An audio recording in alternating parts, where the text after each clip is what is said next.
四季在街角悄悄更迭，故事慢慢重叠，迷迭小巷温柔月色，照亮每个季节。当未来慢慢展开，你就在我身边。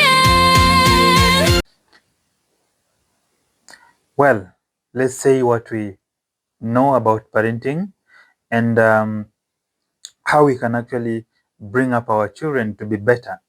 And a conversation that we are going to actually focus today is how mental health issues and how the rising numbers of these mental health issues really correlate with how we are actually bringing our children, how we are caring for the children from the very young age until they grow up, they become teenagers, young adults, and even adults.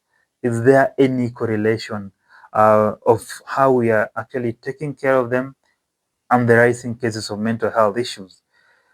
Are we really going to take responsibility for that, or are we going to keep distancing ourselves from these questions of whether parenting is actually playing a role in these increasing numbers of mental health cases, particularly when you look at younger population currently?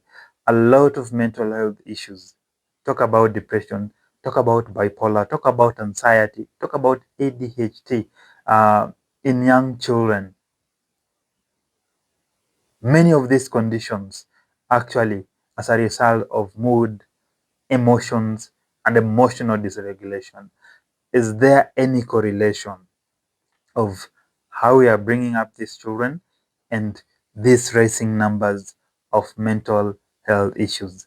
And research actually points out so many things, particularly when we focus on parenting issues.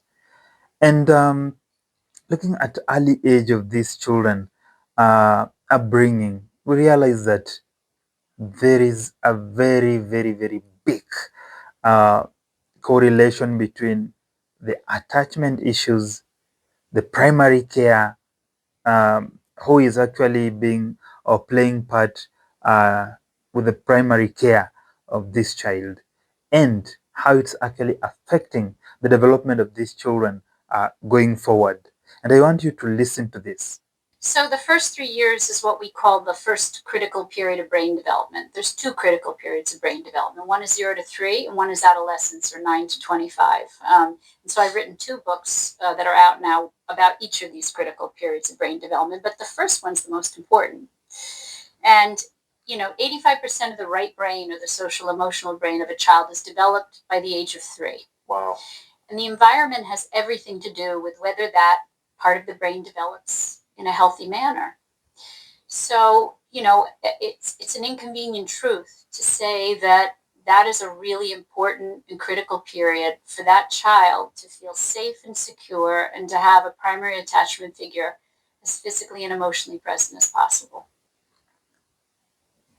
There is a very, very inconvenient truth to this matter, that a critical period of development for a child is between the age of 1 and 3, and also between the age of around 9 and 25. We're talking about ages where a child is really growing from age 1 to age 3.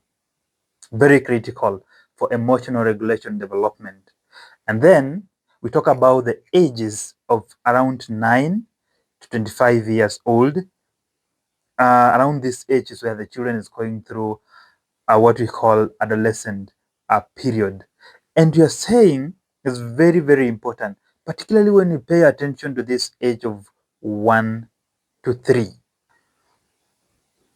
Why are we talking about inconvenience truth? When we say it is critically important for a child to have a primary caregiver around between the age of 1 and the age of 3.